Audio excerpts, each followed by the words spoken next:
They called me a servant, but in truth, I was just a girl running from hunger. The morning my life changed forever began with the smell of burning firewood and the sound of my mother coughing.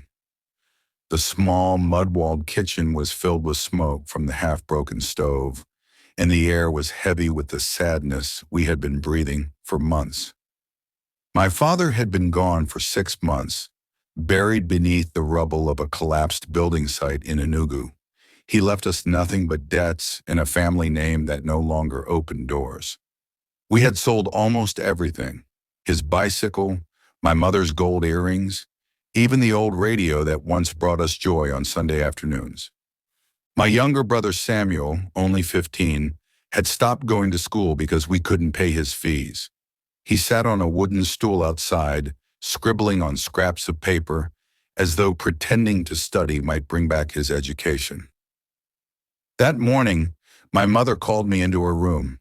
Her voice was weaker than the last time I'd heard it the night before. "Grace," she said, her eyes watery but firm, "your aunt said she has a maid job for you in Legas. This could be our saving grace. Can you give it a try?" She whispered with guilt. I wanted to argue, but the truth was already carved into our lives. In the village, opportunities were as scarce as rain in Harmattan. Legas was the only dream left to chase. 2 weeks later, I found myself standing at Ohota Motor Park, clutching a small bag of clothes and a slip of paper with an address written in smudged blue ink. The noise, the smell of roasted corn mixed with exhaust fumes, the shouting of conductors, it was nothing like the quiet mornings in my village. The address led me to a tall black gate in a part of Lekki I had only heard about in other people's stories. The gate was so high it felt like it touched the clouds. A voice from inside shouted, "Who be that?" "It's me, Grace. Madam sent for me," I replied, my voice shaking. The gate creaked open, revealing a compound so large I could barely see the end. The mansion stood like a palace. White walls, glass windows, and a balcony that curved like something from a movie. For a moment, I forgot I was there to work. A slim woman in her late 40s came out, dressed in a silk robe. She didn't smile. "You must be the new girl," she said flatly. "My name is Mrs. Daniels. You will call me Madam. Follow the rules in this house and we won't have problems. Break them and you'll regret it," she scoffed. I nodded quietly and followed her inside. The floor beneath my feet was marble, smooth and cold like ice. The air smelled of lavender and something expensive I couldn't name. There was a grand staircase, a chandelier hanging like frozen rain above my head, and paintings so lifelike I half expected them to move. That night, as I lay on my small bed in the servants' quarters, I stared at the ceiling and thought about home. I thought about Samuel's hungry eyes and my mother's fading voice. My heart ached, but I told myself one thing: no matter what this mansion brought, I would endure it. But what I didn't know was that behind those golden curtains, there were secrets waiting to change my life forever. The next morning, I woke to the sound of high heels tapping against the marble floor. Madam stood in the hallway, arms folded, watching me like a hawk as I mopped. Her eyes were the kind that scanned for mistakes before you even made them. "Grace," she said, her voice like cold water, "in this house, everything has a place, and everyone has a place. You are staff. Remember that." She pulled a folded sheet of paper from the pocket of her robe and placed it on the polished table. "Those are the rules. Break them, and you will regret it." I opened the paper and read, 1. Do not enter the master study. 2. Do not speak unless spoken to. 3. Never eat food meant for guests. 4. Keep the curtains in the living room closed at all times before 9 a.m. 5. No personal visitors, ever. The first rule was in bold, underlined twice, almost like it was more than a rule, like it was a warning. Oh, I folded the paper back, careful not to wrinkle it. Yes, madam, I said, my voice barely above a whisper. Later that afternoon, I met Baba Musa, the mansion's elderly gateman. His skin was dark and weathered like old leather, and his white beard gave him the look of a wise elder from a folk tale. He greeted me with a slow smile. So you be the new girl, he said, his Hausa accent thick but warm. Work hard, keep your head down, and don't let curiosity kill you. I frowned. What do you mean? He leaned closer, lowering his voice as if the mango tree behind us might overhear. This house, it gets stories. Money can make people smile for camera, but fight like lion for night. His words stuck in my mind like a thorn. By evening, I had polished the dining table until it shone like a mirror. Madam was upstairs, speaking loudly on the phone, something about a meeting. A man's name repeated over and over. That was when I noticed something strange. The grand hallway had 5 doors, but one of them, a thick, dark wooden one with a brass handle, was locked. A small gold plate above it read, Master Study. I don't know why, but I felt its presence, as if it was watching me. That night, after serving Madam dinner, I walked past the study again. This time, I thought I heard movement inside. A shuffle, a cough. But I had seen Mr. Daniels only once that day when he had driven out in a sleek black Mercedes, barely glancing at me. I wanted to knock to see what was inside, but Baba Musa's voice echoed in my head. Don't let curiosity kill you. I walked away. The mansion was beautiful, yes, but beauty here felt like a curtain hiding something ugly. And sooner or later, I knew I'd see behind it. It started with footsteps. Not the kind that come from someone walking, no.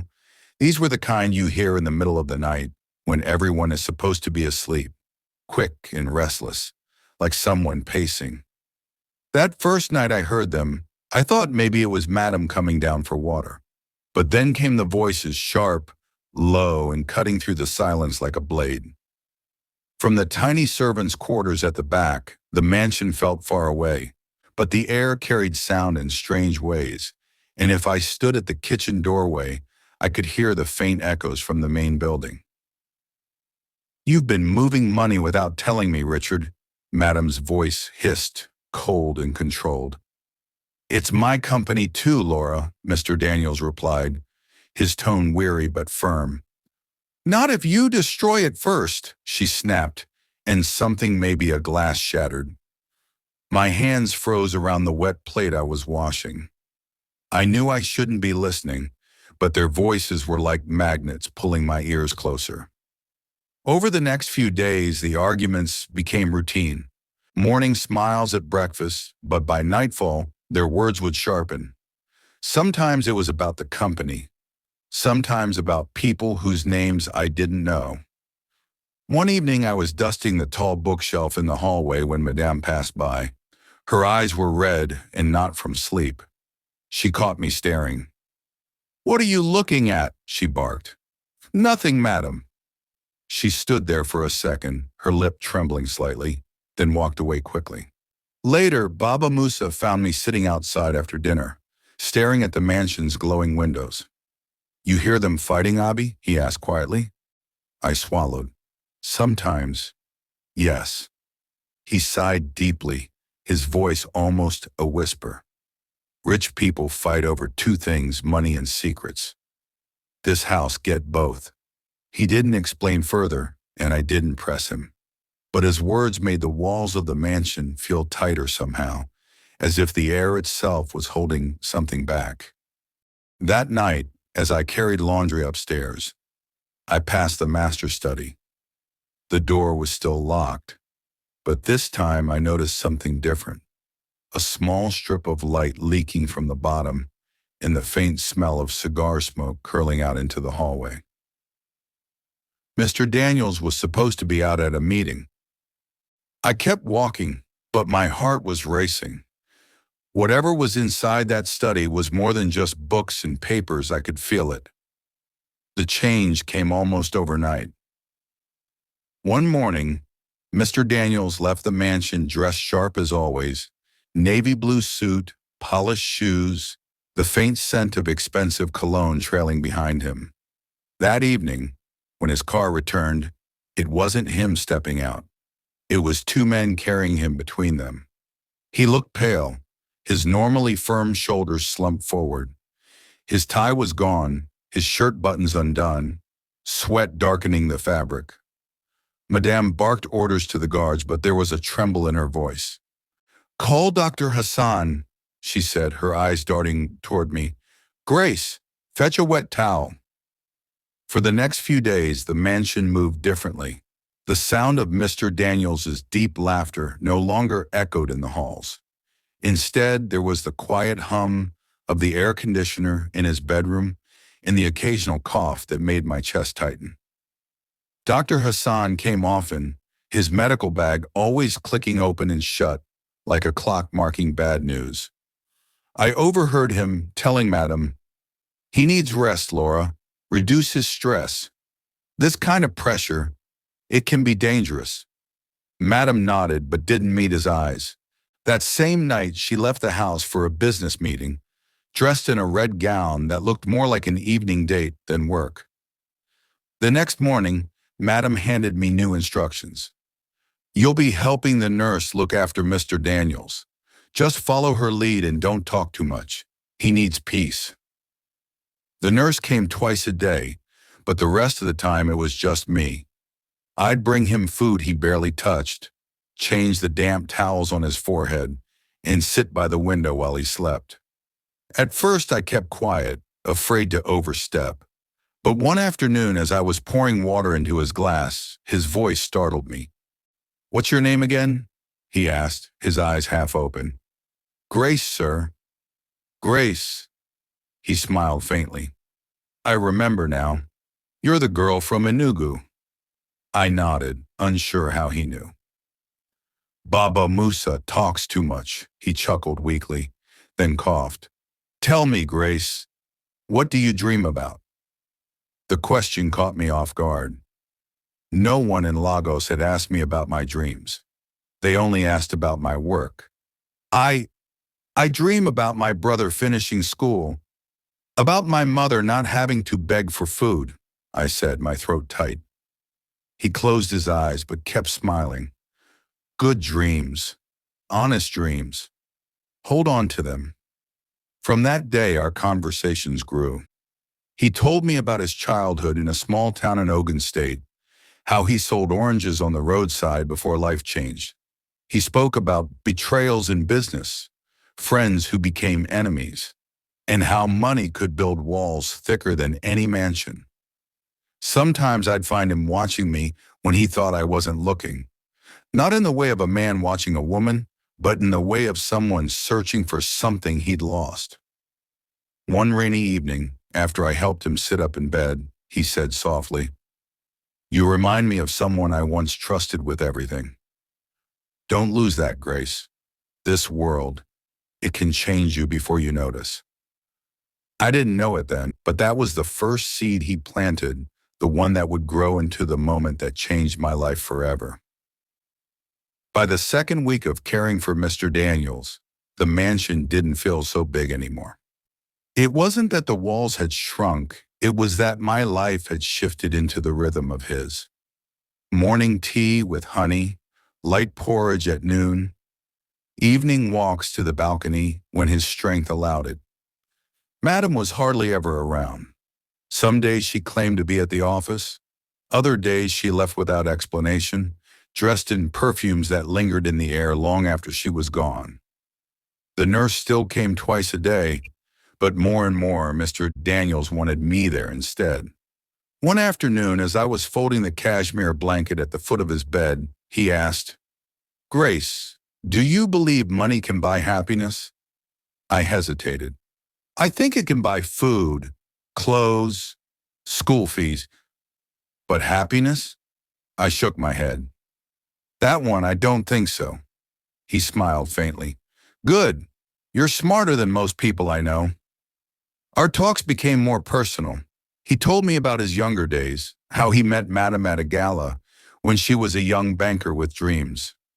We were in love once, he said, almost to himself. But life, business, greed, they change people. Sometimes he would ask me to sit by the window and just talk about home. He seemed to enjoy hearing about Samuel's mischievous pranks, my mother's stubbornness, even the way Harmon made our skin crack. I miss that simplicity, he said one evening, sipping tea. You don't know how rare it is until it's gone. But while our bond was growing, so was my unease about Madam. One rainy Thursday night, I went upstairs to bring extra pillows for Mr. Daniels. As I passed the hallway, I froze. The master's study door was slightly open. Inside, I saw Madam.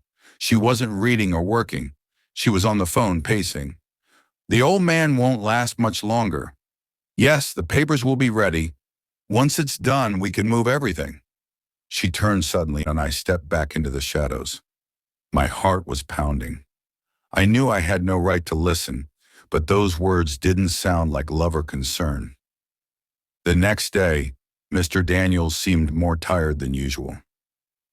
Grace, he said quietly, there are things in this house I wish I could tell you, but the timing isn't right. Just promise me one thing. If you're ever asked to choose between truth and comfort, choose truth.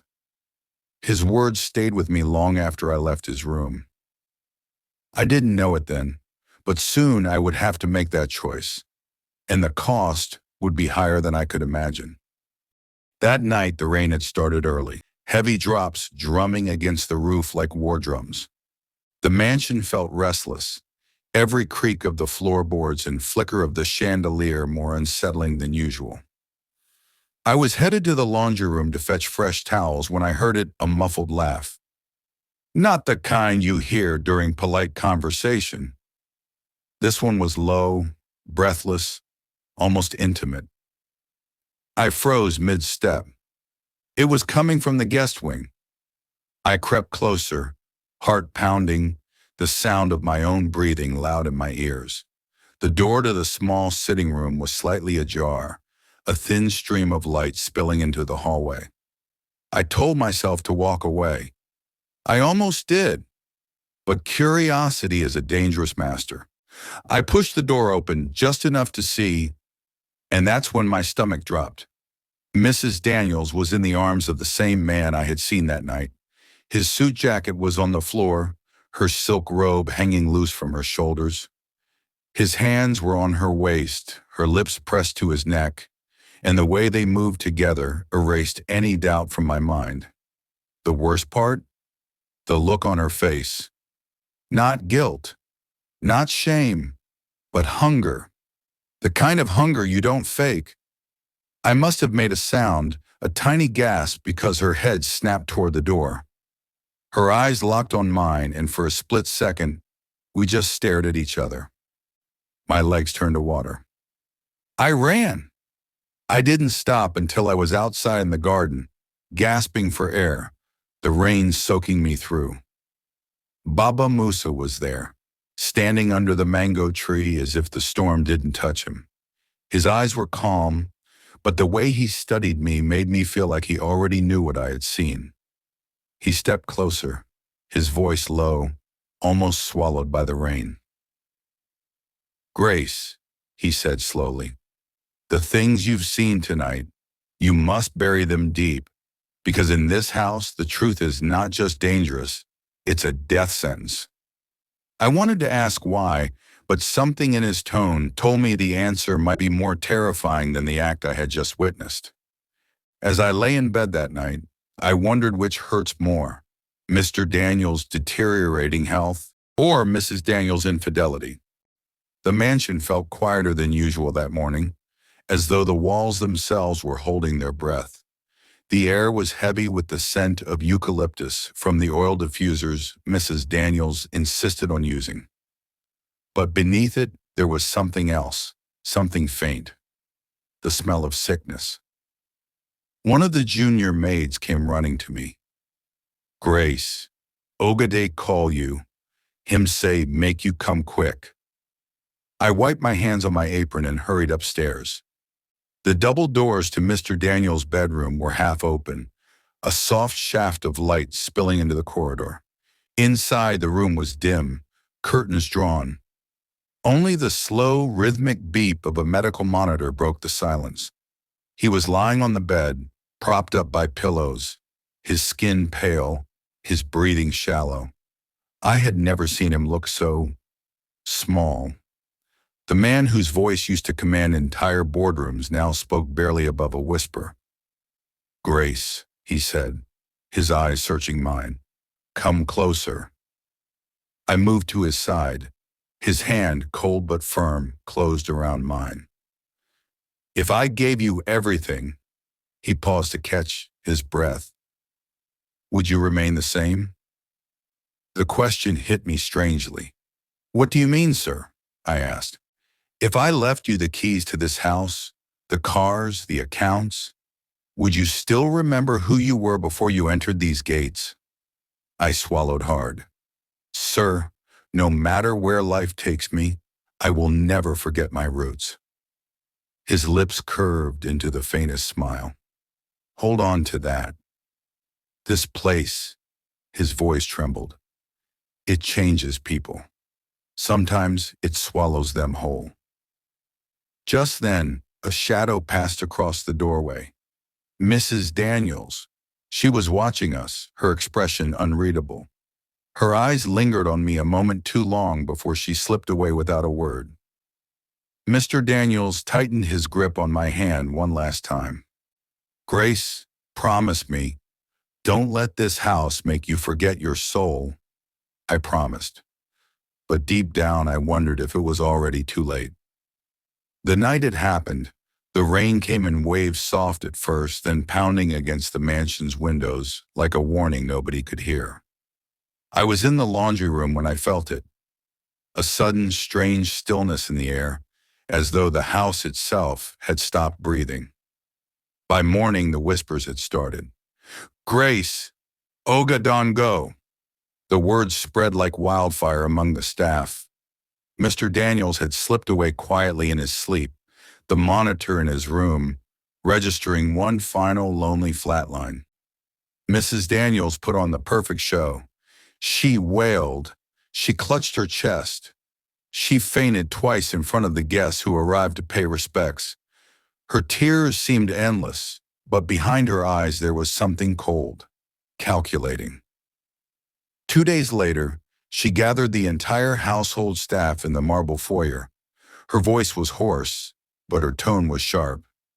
"This house has no room for excess," she announced. "From today, half of you are no longer needed." Gasps echoed through the hall. Names were called. One by one, people who had served this family for decades were dismissed without ceremony. When she called Baba Musa, I felt the ground shift beneath me. The old man didn't plead, didn't argue. He just gave Mrs. Daniels a long, steady look that made her avert her eyes. Then he turned to me. "Grace," he said in that deep, deliberate voice, "remember what I told you. In this house, the truth walks with its own coffin." And then he was gone. I expected my name to be next. My hands were already trembling, ready to pack whatever little I owned. But instead, Mrs. Daniels's lips curled into a strange smile. "You," she said, pointing at me, "stay."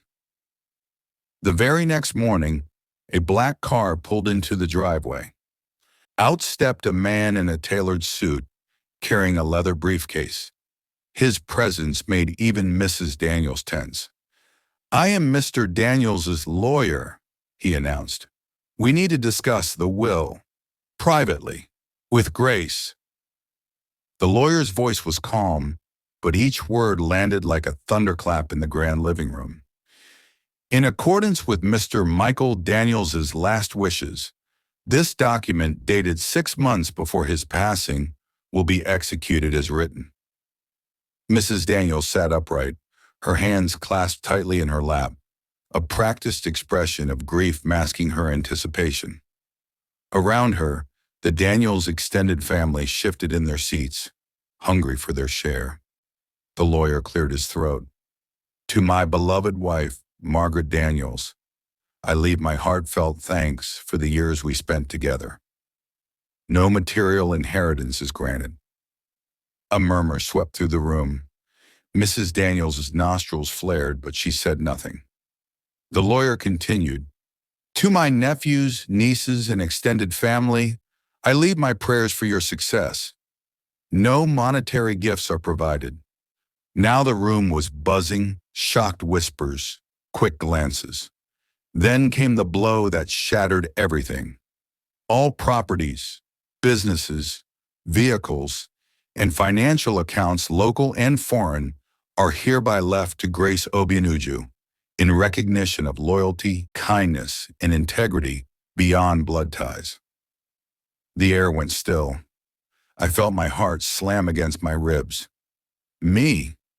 I thought I had misheard, but the lawyer repeated it slowly, his eyes locking with mine. What nonsense is this? One uncle barked, rising to his feet. You're telling us a housemaid owns the Daniels empire? Another shouted. Mrs. Daniels' face went pale. She tried to speak, but her lips trembled. Then, like a puppet with its strings cut, she collapsed to the floor. The lawyer waited for the noise to die down, his composure unshaken. These are the legal wishes of the deceased. The assets will be transferred immediately. I sat frozen, the room spinning around me. Somewhere deep inside, I knew this was no blessing without a curse. And as the family's glares burned into me, I realized the war for the mansion had just begun. The morning after the will reading, the mansion felt colder than ever. Not because of the Harmattan breeze drifting in through the marble halls, but because of the stairs. Every servant who hadn't been fired by Mrs. Daniels before her fall now watched me with a mix of fear, disbelief, and quiet resentment. Word spread faster than fire in dry grass. Grace the maid now owned the Daniels empire. The insults began almost immediately. At the neighborhood, people who once smiled at me now whispered as I passed, "That one, I hear she used juju on her Oga." Ah, money can't buy class. Look at how she still walks like a housemaid. Some were bold enough to shout from across the road, "Enjoy it while it lasts, Ashawo." And from Mrs. Daniels' side of the family, the attacks were sharper. Anonymous letters slid under my door at night. Threatening phone calls came in the early hours.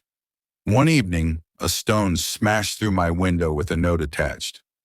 You will regret stealing what isn't yours. But I refused to cower. The first thing I did was ensure my family was living comfortably.